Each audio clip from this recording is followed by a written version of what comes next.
Advocate Sarath Kumar గారు ఉన్నారు. Sir నమస్తే. ముందుగా నమస్కారం అండి. ఈ ఎపిసోడ్ అంతా చూడగానే ముందుగా అంటే చరిత్రలో ఎప్పుడైనా మీరు చూసి ఉండొచ్చు, చూసి ఉండకపోవచ్చు. రిమాండ్ చేయడం, అరెస్ట్ చేయడం, రిమాండ్ చేయడం, 24 గంటల లోపల బెయిల్ రావడం మీకు ఎట్లా అనిపించింది? అదంతా ఒక మిస్టరీ లాగా కనబడ్డది. అసలు actually there is no rule rhyme, అసలు ఏం అర్థం లేదు. అంటే జనరల్గా ఇంతకాలంగా ప్రాక్టీస్ చేస్తున్న మాకు ఏ కేసులో ఎట్లా జరుగుతుంది ఏంటిది అనే దాని మీద ఇదమిద్దంగా ఒక రకమైనటువంటి అభిప్రాయం ఉంటుంది. ఫస్ట్ ఆఫ్ ఆల్ ఒక ఎక్యూజ్డ్ మీద కొన్ని ఆరోపణలు చేస్తారు. ఆరోపణల్లో సత్యం ఉండొచ్చు, సత్యం ఉండకపోవచ్చు. ఆ ఆరోపణలతో ఉన్నటువంటి వ్యక్తిని అరెస్ట్ చేస్తారు. అరెస్ట్ చేసిన తర్వాత అతన్ని అరెస్ట్ చేయాల్సిన అవసరం ఎందుకు ఉంది అనే విషయం ఆ ఇన్వెస్టిగేటింగ్ ఆఫీసర్ తన రిమాండ్ కేసు డైరీలో పొందుపరుస్తారు. అతను పొందుపరిచిన కారణాలు సహేతుకమైనయా కాదా అనే విషయాన్ని మ్యాజిస్ట్రేట్ గమనించి అవసరం ఉన్న దశలో కూడా వాటిలను జ్యుడిషియల్ రిమాండ్కు 14 రోజులకు పంపిస్తారు. లేకపోతే రిమాండ్ రిజెక్ట్ చేస్తారు. ఎట్లయితే ఎమ్మెల్యేస్ పోచింగ్ కేసులో ఇది ఏసీబీ కేసు కాదు, నేను there is no money trail, I can't remand them అని పంపించినట్టుగా. సో అట్లా జరగడం విన్నాం. దాని తర్వాత ఏమవుతుంది, రిమాండ్ ఒకవేళ తప్పుడు కారణాల వల్ల రిమాండ్ జరిగితే సుప్రీంకోర్టు ఏమన్నారు, అట్లా ఏ మెజిస్ట్రేట్ అయితే ఈ ఇన్వెస్టిగేటింగ్ ఆఫీస్ ఇచ్చిన కారణాలను మళ్ళీ సొంతగా ఆలోచించి ఆ కారణాలు సహేతుకమైన తేల్చుకోకుండా ఉట్టిగానే మెకానికల్గా కనుక రిమాండ్ చేస్తే ఆ మెజిస్ట్రేట్లని ఆ బాధ్యతల నుంచి తప్పించేసేసి వాళ్ళకి అసలు యాక్చువల్లీ వ్యక్తి యొక్క స్వతంత్రము, భారత రాజ్యాంగం ప్రసాదించిన ఆర్టికల్ 21 యొక్క విలువ తెలియదు అనేటువంటి విషయాలను పరిగణలోకి తీసుకొని వాళ్ళని మళ్ళీ అకాడమీకి పంపించి మళ్ళీ ట్రైనింగ్ ఇప్పిమన్నారు. అదొక రకమైన ప్రక్రియ. తర్వాత ఒకసారి అరెస్ట్ అయ్యి రిమాండ్కి వెళ్ళిన తర్వాత అది ఒకవేళ if it is triable by sessions court or high court అయితే, సెషన్ కోర్ట్ అయితే సెషన్స్ కోర్టులో కానీ హైకోర్టులో కానీ బెయిల్ వేసుకోవాలి అండర్ 439 ఆఫ్ ఓల్డ్ సిఆర్పిసి. లేదు అని అంటే అది ట్రైబుల్ బై మెజిస్ట్రేట్ అంటే 437 కింద అదే మెజిస్ట్రేట్ మీద బెయిల్ అప్లికేషన్ వేసుకుంటారు. తర్వాత ఇప్పుడు అల్లు అర్జున్ మూవ్ చేసిన application it is under 482 the old procedure criminal procedure code. ఇప్పుడు కొత్త దానికి వేరే ప్రొవిజన్ ఉంది under BNSS. But in effect the text of the provision is more or less same, దాంట్లో ఏం పెద్ద ఇది లేదు. అయితే 482 జ్యూరిడిక్షన్ అనేది ఏంటంటే ఎప్పుడైతే ఎక్కడైతే అంటే క్రిమినల్ జస్టిస్ సిస్టమ్ని అబ్యూజ్ చేసిన ఎండ్స్ ఆఫ్ జస్టిస్ సెక్యూర్ చేయడానికి కానీ టు డూ కంప్లీట్ జస్టిస్ కానీ కోర్టు తన ఇన్హరెంట్ అంటే తనకు వ్యక్తి అంటే ఒక కోర్టుగా ఉన్నటువంటి ఒక ఇన్హరెంట్ పవర్స్ను ఉపయోగిస్తుంది. ఎక్కడెక్కడైతే స్పెసిఫిక్ ప్రొవిజన్ ఉంటుందో అంటే బెయిల్ గ్రాంట్ చేయడానికి ఒక ప్రొవిజన్ ఉంది 439 అండ్ 437. ఈ ప్రొవిజన్లు ఉండగా కూడా ఇందులో అప్లికేషన్ పెట్టుకోకుండా డైరెక్ట్గా 482 రాకూడదు. Specific provision must be made use of not the inherent jurisdiction అని సుప్రీంకోర్టు కొన్ని వందల తీర్పులు చెప్పింది.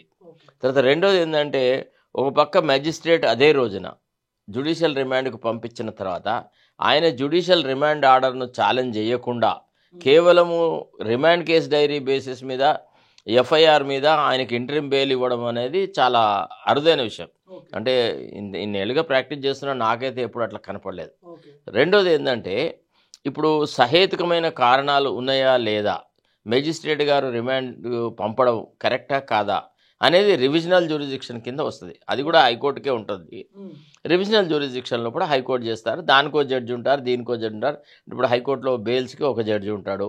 482 తర్వాత ఎఫ్ఐఆర్ తర్వాత ఛార్జ్ షీట్లు క్వాష్ చేయడానికి ఇంకో జడ్జి ఉంటారు. మొత్తానికి ఏది ఏమైనా కానీ ఆ జడ్జి గారి దగ్గర అది 130కి అట్లా మూవ్ అవ్వడము, ఆ కేసు ఇయర్కి రావడము, తర్వాత ఆర్గ్యుమెంట్ అయిన తర్వాత అతనికి ఇంటరిమ్ బెయిల్ ఇవ్వడం అనేది జరిగింది.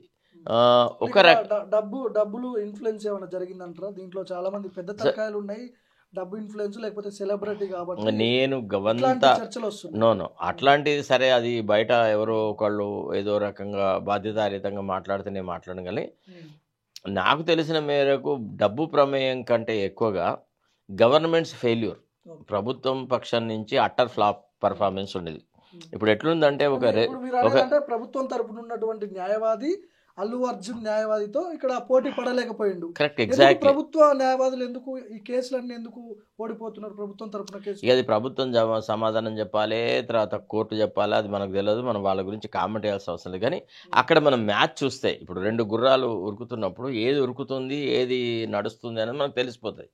అటు ఆయన ఆర్గ్యుమెంట్స్ వినడం సంభవించింది, ఇటు పీపీ గారు చేసిన ఆర్గ్యుమెంట్ కూడా వినబడింది. తర్వాత రెండోది ఏంటంటే ఒక పక్క ఈ అంశం మీద ముఖ్యమంత్రి ఢిల్లీలో ప్రతిస్పందించినాడు అని అన్నప్పుడు అక్కడ ఉన్న అడ్వకేట్ జనరల్కి ఆ కేసు యొక్క ఇంపార్టెన్స్ అర్థమై ఉండాలా, ఇది ప్రభుత్వం యొక్క పేరు ప్రతిష్టలకు సంబంధించిన విషయం, ఇట్లాంటి అంశాల లోపల తాను కొంత సూపర్విజన్ చేయాలా, తను కనీసం పీపీతో మాట్లాడి ఈ యాంగిల్లో ప్రజెంట్ చేయమని చెప్పాలా, లేదంటే పీపీ నా వల్ల కాదు అని అంటే అడ్వకేట్ జనరల్ హింసలు వచ్చి ఆర్గ్యుమెంట్ చేయాలి. తర్వాత అన్యూజువల్ వే లోపల ఎప్పుడైతే 130K పర్మిషన్ ఇచ్చినారు అని అన్నప్పుడు కేసు యొక్క తీవ్రతను అర్థం చేసుకోవడం లోపల ప్రభుత్వ యంత్రాంగం ఫెయిల్ అయింది. ఇప్పుడు అడ్వకేట్ జనరల్ దీంట్లో స్వయంగా ఇన్వాల్వ్ అయ్యి వాదించే అవకాశాలు ఎంతవరకు ఉంటాయి సార్? వాదించే అడ్వకేట్ జనరల్ ఏ కేసుని ఎక్కడైనా ఆర్గ్యూ చేయొచ్చు, ఏ విషయంలోనే ఆర్గ్యూ చేయొచ్చు. తర్వాత he is the first law officer. తర్వాత రెండోది అంటే అడ్వకేట్ జనరల్ ఆర్గ్యుమెంట్ వినా అని ఏ కోర్టు అనడానికి వీల్లేదు. అది ఇట్స్ కాన్స్టిట్యూషనల్ పోస్ట్. వాళ్ళు లైట్ తీసుకున్నారు. అసలు ఫస్ట్ ఆఫ్ ఆల్ బేసికల్ గా ప్రభుత్వ పరంగా ఏ కేసును కూడా తీవ్రంగా పరిగణించి ఆర్గ్యుమెంట్ చేసిన సందర్భాలు ఇప్పటివరకైతే నాకు కనపడలేదు. అంత క్యాజువల్ గా ఏదో అట్లా గడిచిపోతుంది రొటీన్ లాగా. అంటే ఏదంటే ఇట్లా మన ఇళ్లలోకి వచ్చి డైలీ న్యూస్ పేపర్ ఒకటి విసిరిపోతాడు కదా, విసిరిపోయినట్టుగానే విసిరిపోయినాడు అంతే ఆ కేసుని. వీళ్ళు కూడా దానికి అంతే ప్రాధాన్యత తీసుకున్నారు. బట్ అల్లు అర్జున్కి ఇది తన వ్యక్తిగత స్వేచ్ఛకు సంబంధించిన విషయం కాబట్టి అతను ఒక మంచి నిష్ణాతుడైనటువంటి అడ్వకేట్ని పెట్టుకున్నాడు. సో ఆ రెండింటి మధ్య కాంపిటీషన్ అనేది అంత సరిగా లేకపోయింది. తర్వాత రెండోది ఏంటి అంటే మరి వీళ్ళు కావాలనే ఒకవేళ సరైన ఆర్గ్యుమెంట్ చేయలేదా అల్లు అర్జున్కు సహాయంగా ఉండడానికని, లేదా టు ఫెసిలిటేట్ ది బెయిల్ అనేది కూడా ఒక డౌట్ అయితే వస్తుంది ఆర్డినరీ పర్సన్ కి.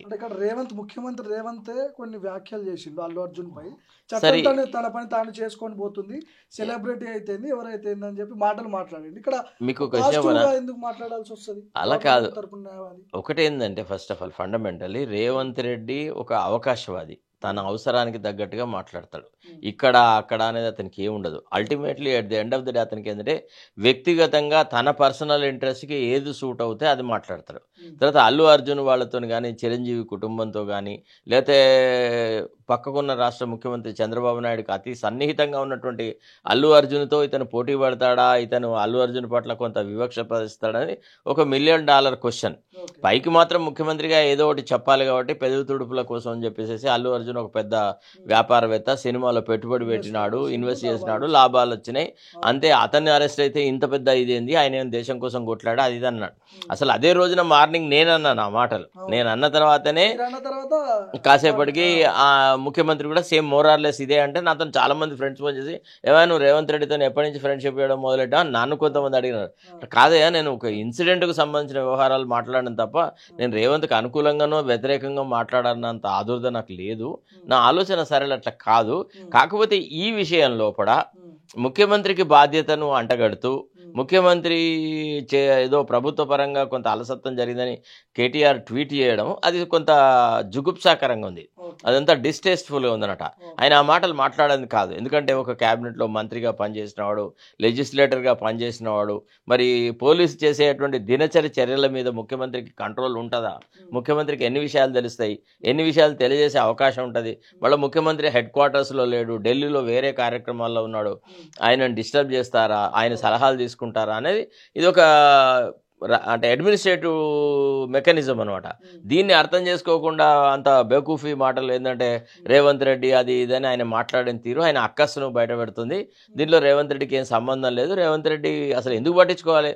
ఆఫ్టర్ ఆల్ ఒక సినిమా యాక్టర్ని కొన్ని కారణాల మీద అరెస్ట్ చేశారు. తర్వాత ఎప్పుడో ఒకసారి బెయిల్ దొరుకుతుంది, రేపో ఎల్లుండో దొరుకుతుంది. ఇప్పుడు ఫార్మర్ ఫైనాన్స్ మీద చిదంబరంను అరెస్ట్ చేస్తున్నారు, కనిమొలిని అరెస్ట్ చేసినారు, రాజాని అరెస్ట్ చేసినారు, హేమంత్ సోరెన్ అరెస్ట్ చేస్తున్నారు, కేజ్రీవాల్ని అరెస్ట్ చేస్తున్నారు. వాళ్ళందరికీ ఇటనే 24 గంటలలో 48 గంటలలో ఇంకేదో జరగలే కదా. ఎప్పుడు ఎక్కడ అసలు తర్వాత కోర్ట్ అవర్స్ తర్వాత క్రిమినల్ కేసుల ఆర్గ్యుమెంట్ వినడం అనేది చాలా అన్యూజువల్. నేను ఎప్పుడూ వినలేదు. ఏదైనా ఒక సివిల్ మ్యాటర్ ఆర్గ్యుమెంట్ చేస్తుంటే మధ్యలో ఆర్గ్యుమెంట్ ఆపడం లేక సరే ఈ రోజుకి అయిపోతుంది ఆర్గ్యుమెంట్, ఇంకో అరగంట కూర్చుంటే 15 నిమిషాలు కూర్చుంటే అనే భావనతో ఒక్కొక్కసారి కొంతమంది జడ్జిలు తమ ఇష్టం ఉన్నా లేకున్నా కేసు కంప్లీట్ చేసే ఉద్దేశంతో స్పీడీ డిస్పోజల్ చేస్తారు. కానీ ఇక్కడ జరిగినటువంటి ప్రక్రియ చాలా కొంత విపరీతంగా కూడా ఉన్నది. తర్వాత రెండోది ఏంటంటే రిమాండ్ కేసు డైరీని ఛాలెంజ్ చేయకుండా డైరెక్ట్గా 482లో బెయిల్ ఇవ్వచ్చు అనేటువంటి అది దానికి అర్నబ్ గోస్వామి జడ్జిమెంట్ను ఆధారంగా చేసుకోవడం అది అర్థం లేదన్నమాట. అర్నబ్ గోస్వామి జడ్జిమెంట్కును ఈ కేసుకి అంటే అల్లు అర్జున్ కేసుకి మధ్య నక్కకు నాగలోకానికి ఉన్నంత తేడా ఉందన్నమాట. సార్ ఇక్కడ అర్థం కాని విషయం ఏంటంటే అల్లు అర్జున్ పై బిఎన్ఎస్ 105, 118, 1 సెక్షన్ల కింద కేసులు పెట్టారు. Same away equivalent to away provisions. ఇంత స్ట్రాంగ్ గా ఉన్న కేసుని ఇంత ఈజీగా సార్ ఎట్లా స్ట్రాంగ్ అది కేసు ఉందా లేదా దాదాపు అనేది ఒకవేళ రుజువు అయితే ఎన్నేళ్ళు పడుతుంది సార్ శిక్ష? సార్ ఇప్పుడు ఒక విషయం చెప్పండి మీకు, ఒకటి విషయం గమనించండి దయచేసి. ఈ ప్రొవిజనల్ అలాట్మెంట్ ఆఫ్ సెక్షన్స్ ఉంటుంది కదా, అంటే కంప్లైంట్ వచ్చిన దాని మీద కలెక్ట్ చేసుకున్న ప్రాథమిక సమాచారం బట్టి ఈ పర్టికులర్ ప్రొవిజన్ అట్రాక్ట్ అవుతుందని పోలీసు వాళ్ళు భావించి కొన్ని ప్రొవిజన్స్ పెట్టడము, తర్వాత ఎక్యూజ్డ్ని A1 A2 ఏదో రకంగా చూపట్టడం సరిపడుతుంది. ఇది ఫైనల్ కాదు, ఇది కన్క్లూజివ్ ఇది కాదు. ఎక్యూజ్డ్ యొక్క ప్లేస్మెంట్ మారొచ్చు, ఎక్యూజ్డ్కి అగెన్స్ట్గా పెట్టిన సెక్షన్స్ కూడా మారొచ్చు డిపెండింగ్ ఆన్ ది ఇన్వెస్టిగేషన్. ప్రాథమికంగా అతని మీద పెట్టిన ఆరోపణలతో అయితే పెద్దగా, అంటే ఆ రిమాండ్ కేసు డైరీలో ఆయన మీద చేసిన ఆరోపణలకు ఆయన మీద పెట్టిన ప్రొవిజన్స్కి మధ్య చాలా వ్యత్యాసం ఉంది. అదొక రకంగా చాలా క్యాజువల్గా రిమాండ్ కేసు డైరీ ప్రిపేర్ చేయడం అనేది జరిగిందనమాట. ఈ సెక్షన్ల ప్రకారం ఒకవేళ కేసు రుజువైంది అనుకుందాం, ఆయన అసలు ఎట్లా రుజువు అయితే అసలు కాదయ్యా, నువ్వు ఊహాజనితంగా ప్రశ్నలు వేస్తే ఎట్లా అది ప్రూవ్ అయితే చెప్పండి. అల్లు అర్జున్ అది కదండి, అల్లు అర్జున్ శిక్ష పడే అవకాశం ఏ 10 ఏళ్ళు లేదు, 5 ఏళ్ళు లేదు, 10 రోజులు కూడా పడదు. కానీ అంత పెద్ద మర్డర్ కేసులోనే బాలకృష్ణ ఒక్కనాడు కోర్టుకు పోకుండా రిలీజ్ కాలేదా? భారతదేశంలో ఏదైనా సంభవిస్తుంది. Balakrishna is a best example. అంత పెద్ద సీరియస్ అఫెన్స్లో ఉండి కూడా అన్ని ఎవిడెన్సెస్ దొరికినా కానీ, సీజ్డ్ వెపన్ సీజ్ అయినా, ఎక్యూజ్డ్ 164 స్టేట్మెంట్ చేసినాక కూడా బాలకృష్ణ ఒక్కరోజు కూడా జైలు గడప దగ్గరికి పోలేదు. ఎందుకంటే అప్పుడు ఉన్న ముఖ్యమంత్రి రాజశేఖర్ రెడ్డికి, తర్వాత ప్రతిపక్ష నాయకుడు చంద్రబాబు నాయుడుకు ఉన్న సన్నిహిత సంబంధము, సినిమా వాడవడము, తర్వాత ఎన్టీ రామారావు కొడుకు అవ్వడము, ఇట్లా చట్టం చాలా సందర్భాలలో వాడబడ్డది. ఒక రకంగా చెప్పాలంటే ఇదేదో పెద్ద కొత్తగా జరిగినట్టు కాదు. ఇప్పుడు ఎప్పుడున్న డబ్బున్న వాళ్ళు ఎప్పుడు రాజకీయంగా తనకు అనుకూలమైన పలుకుబడితోని అరెస్టులు కాకుండా జాగ్రత్త పడ్డ సందర్భాలున్నాయి. అయితే ఇటీవలి కాలంలో కొంత మార్పు వచ్చింది క్రిమినల్ జస్టిస్ సిస్టంలో. ఎవరైనా కానీ నేరం చేస్తే జైలుకు పోతున్నారు. ఇప్పుడు అరవింద్ కేజ్రీవాల్ పోయినారు, మనోజ్ సిసోడియా పోయినారు, తర్వాత ఇతరతర మంది చాలా నాయకులు పోయినారు, హేమంత్ సోరెన్ పోయినారు, ఇట్లా మన దగ్గర కవిత పోయింది, ఆ తర్వాత కనిమొళి పోయింది, చిదంబరం పోయినాడు, మాజీ ఆర్థిక మంత్రి, తర్వాత మాజీ హోమ్ మినిస్టరు, ఇవన్నీ ఉన్న వ్యక్తులు కూడా పోయినారు. ఇక్కడ క్వశ్చన్ అది కాదు. క్వశ్చన్ ఏంటంటే ఎంత త్వరితగతిన ఇతనికి రిలీఫ్ వచ్చింది అనేది. ఆ రిలీఫ్ రావడం కూడా సరైన కోణంలో పోలేదు. పోనీ ఈ మార్గంలో పోతే ఇతనికి రిలీఫ్ తొందరగా వచ్చింది, ఇక్కడ ఏదో నిష్ణాతమైనటువంటి ఆర్గ్యుమెంట్స్ జరిగినాయి, లేకపోతే ఇంకేదైనా జరిగింది, ఏదో లోపభూయిష్టంగా జరిగిందంటే అట్లా కాదు. అసలు అసంబద్ధమైనటువంటి వాదనలతో చేసినప్పటికి కూడా ఆయనకు ఆర్డర్ వచ్చింది అనేది ఒకటే కొద్దిగా దిగ్భ్రాంతి కలిగించే విషయం. న్యాయ వ్యవస్థ మీద ప్రజలకు కొంత అనుమానం కలిగే విషయం. ఎందుకంటే ఇప్పుడు ఫర్ ఎగ్జాంపుల్ మా దగ్గర చాలా కేసులు ఉన్నాయి, 482 పిటిషన్స్ చాలా ఉన్నాయి, ఇతరతరమైన అప్లికేషన్స్ కోర్టులలో పెండింగ్లో ఉన్నాయి. ఇప్పుడు ఆ పాత క్లయింట్ ఒకరు అడుగుతాడు, ఏం సార్ మరి నా కేసు ఎందుకు ఇన్ని రోజులు పడుతుంది, మరి అల్లు అర్జున్ పొద్దునట్టు వేస్తే సాయంత్రానికి ఎట్లా రిలీజ్ అయింది సార్, మరి వాళ్ళది ఎట్లా? ఇప్పుడు మేము ఆఫ్టర్ ఆల్ యాంటిసిపేటరీ బెయిల్ వేస్తాం, రెగ్యులర్ బెయిల్ కోసం అని మేము పిటిషన్ వేస్తే ఎప్పుడైతే ఆర్గ్యుమెంట్కి వస్తుందో అప్పుడు 2 వారాలు, వారము, 10 రోజులు అట్లా నోటీస్ ఇస్తారు. అట్లా ఇక్కడ నోటీసు ఇవ్వలేదు, ఏది జరగలేదు, అందరు సిద్ధంగా ఉన్నారు, కేసు ఆర్గ్యూ చేసినారు, ఆయనకు ఆర్డర్ కూడా వచ్చేసింది. నడి రాత్రి 10:30-11 వరకు జైలు అథారిటీస్ ఈయన ఆర్డర్ ఎప్పుడు వస్తా అని ఎదురు చూశారంట. మార్నింగ్ ఆయనకు ఆర్డర్ రాగానే ఇమీడియట్గా అతను రిలీజ్ చేసినారు. ఇదంతా చూస్తే somehow there something wrong with the system అని అనిపించింది. ఇప్పుడు బీజేపీ నాయకులు, కొంతమంది బీజేపీ నాయకులు కావచ్చు, ఇటు బీఆర్ఎస్ నాయకులు కావచ్చు, అల్లు అర్జున్ అరెస్ట్ని ఖండిస్తున్నారు. పాన్ ఇండియా స్టార్ని మీరు అట్లా ఎట్లా అరెస్ట్ చేస్తారు, ఎట్లా రిమాండ్ చేస్తారు, ప్రభుత్వంపై వీళ్ళు విమర్శలు చేస్తున్నారు. బండి సంజయ్ కావచ్చు, కేటీఆర్ కావచ్చు, దీన్ని ఎట్లా చూస్తారు మీరు? సార్ ఒక్కటి ఇప్పుడు రాజకీయంగా వాళ్ళ అవసరాల కోసం వ్యవహారాలు చేస్తున్నారు, ఫస్ట్ పాయింట్. తర్వాత అల్లు అర్జున్, బండి సంజయ్ విషయంలో చూస్తే కులతత్వం, అంతకంటే ఎక్కువ లేదు. వాళ్ళు కాపుసు, వీళ్ళు కాపుసు, అంతకంటే ఎక్కువ ఏం లేదు. ఇది కులగజ్జి వ్యవహారము. అల్లు అర్జున్ అడిగింది లేదు, పోనీ ఈయనను అడిగినాడు కేటీఆర్ని, నేను చాలా పెద్ద సంక్లిష్ట పరిస్థితిలో ఉన్నా, నాకు మీరు మద్దతు తెలపండి అన్నాడా? అట్లాంటిది ఏది లేదు కదా. అంటే ఇతను అడిగినా అడగకున్నా కానీ మొత్తానికి ఏదో ఒక అవకాశం అంటూ దొరికితే ఓ తట్టెడు మట్టి రేవంత్ రెడ్డి నెత్తి మీద వేయాలనేది ఆయన ఆలోచన. సో అది మనకేం అవసరం లేదు కదా. ఆ రాజకీయ కోణాలకు పోకుండా అసలు ఆయనను ఫస్ట్ ఆయన తన సెటప్ లీగల్ అడ్వైజర్స్ ఉంటారు కదా, ఈ పర్టికులర్ ప్రక్రియ సరైన విధానంలో జరుగుతుందా అని వాళ్ళ సలహా సంప్రదాయాలు తీసుకొని మాట్లాడాల్సింది. ఓ పార్టీకి అతనేది వర్కింగ్ ప్రెసిడెంట్గా ఉన్న వ్యక్తి, ఒక మంత్రివర్గంలో అన్నేళ్లుగా ఉన్న విశేషమైన అనుభవం సాధించిన వ్యక్తి ఒకటేసారి సడన్గా స్టేట్ మీద, పోలీస్ అడ్మినిస్ట్రేషన్ మీద అవాక్కులు చవాకులు వాడడం కరెక్ట్ కాదు. ఇదంతా ఎట్లందంటే it was mishandled rather. In a way the government could not handle the situation properly. అంటే గవర్నమెంట్ దగ్గర సరైనటువంటి సలహా సంప్రదింపులు జరిపేవాళ్ళు కానీ గవర్నమెంట్లో గైడెన్స్ ఇచ్చేవాళ్ళు కానీ లేరు. లేదా కావాలనే ఈ కేసును ఈ రకంగా నీరు గార్చినారు అని కూడా మనం అనుకున్న తప్పుగా భావించాల్సిన అవసరం లేదు. ఎందుకంటే Allu Arjun is very close to Chandrababu Naidu. తర్వాత అల్లు అర్జున్ వాళ్ళు సీమాంధ్రులు, రేవంత్ రెడ్డి సీమాంధ్రుల తొత్తు. సో ఈ రకం కూడా జరిగి ఉండొచ్చు. Thank you sir, thank you so much sir. Right sir, right. So ఇది అడ్వకేట్ శరత్ కుమార్ గారితో స్పెషల్ ఇంటర్వ్యూ.